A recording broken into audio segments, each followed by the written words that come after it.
Eu prometi, dei spoiler hoje, Lucinda, que você estaria aqui no fechamento de mercado na abertura do Hora H, quando eu fui falar da guerra. Eu disse, Lucinda chega hoje para falar dos efeitos do que aconteceu hoje na guerra, tanto no petróleo quanto nas bolsas internacionais. Bem-vinda, minha querida, ao nosso encontro de família. Boa noite para você. Boa noite, Thaís. Obrigada. Boa noite para todo mundo. Acho que a gente pode dizer o seguinte, que o nome do jogo é volatilidade. Então, a gente tem visto realmente alguns dias de alívio, alguns dias de volta da tensão, mas a verdade é que a gente está muito distante de uma situação aí mais de previsibilidade. Então, a gente vai ver muito bolsa subir, cair, o dólar a mesma coisa. Agora, hoje foi um dia mais positivo. Então, a gente vai mostrar aqui nessa próxima tela que o petróleo cedeu, ao contrário do que aconteceu ontem, cedeu bastante, né? O WTI caiu ali 3,4%, o Brent quase 3%. Agora, o cenário ainda não é de realmente solução e tem uma informação importante que a agência de rating, de classificação de risco Fitch, divulgou um relatório falando que a sua projeção para o petróleo agora entre junho e julho é de que a cotação fica ali entre 100 e 110 dólares. Isso por causa dessa perspectiva de que o Estreito de Hormuz não seja liberado.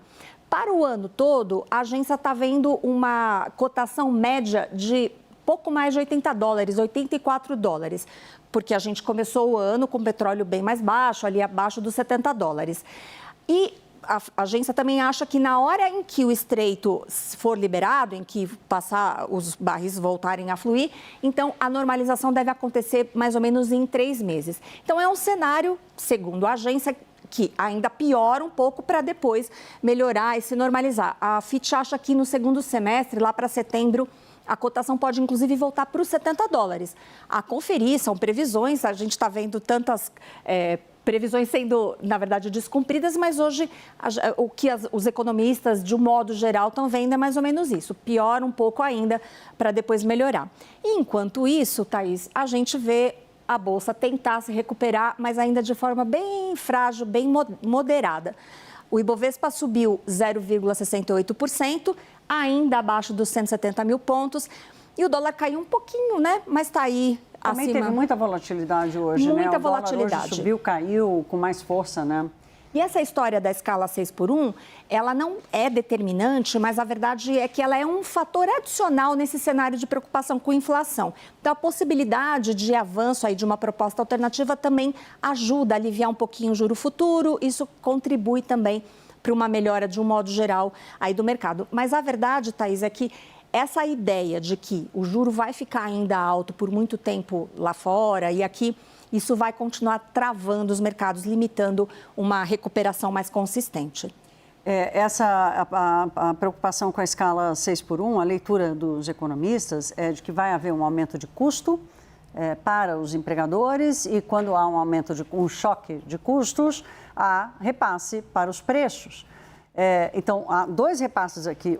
Há uma tendência dos salários aumentarem, e aí, portanto, isso já é um choque de custo, e a tendência dos salários aumentarem e provocarem uma nova onda de rentabilidade maior dos salários e aí, portanto, também uma possibilidade de maior demanda, maior consumo. Então, é a roda da economia que gira e a gente não tem como desconectar esses fatores, né, Lucinda? A questão que o mercado traz não é nem o mérito, né? Acho que todo mundo reconhece a importância de se discutir esse assunto. O ponto é que a discussão ela acontece no momento em que o mercado de trabalho está, como eles dizem, apertado.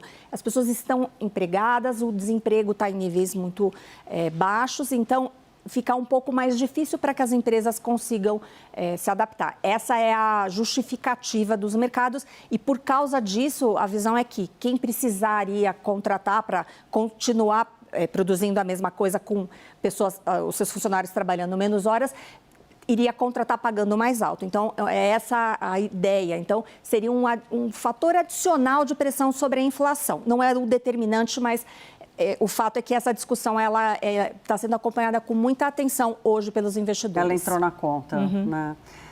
Lucinda Pinto, quem sabe? Hoje é qual o dia da semana? Gente, eu já vivi 3 anos de Hoje é uma terça. Segunda até terça. Mas parece que é uma quinta, né? De Já tanta vivi uns notícia. 3 anos de ontem para hoje. Faltam 2 dias para a Copa, o Nick está me avisando aqui. Agora, você sabe que eu até esqueci de falar com a Juliana e com o Pedro, quando a gente se reencontrar aqui, a gente vai comemorar junto. Ontem, o Hora H comemorou 6 meses. Puxa, que... A gente entrou no ar dia 8 de dezembro e eu deixei passar. Daqui a pouco, com Juliana e Pedro aqui, que são meus parceiros aqui, desde o primeiro dia, a gente vai fazer um parabéns aqui por esses 6 meses do Hora H, mas você é parte dessa história Muito também. bom, parabéns merecidos. Eu não estou aqui desde o início, mas estou torcendo desde o comecinho. Acompanhei desde o nascimento. Então, parabéns. Então já valeu. Obrigada, Lucinda. Até amanhã. Até amanhã.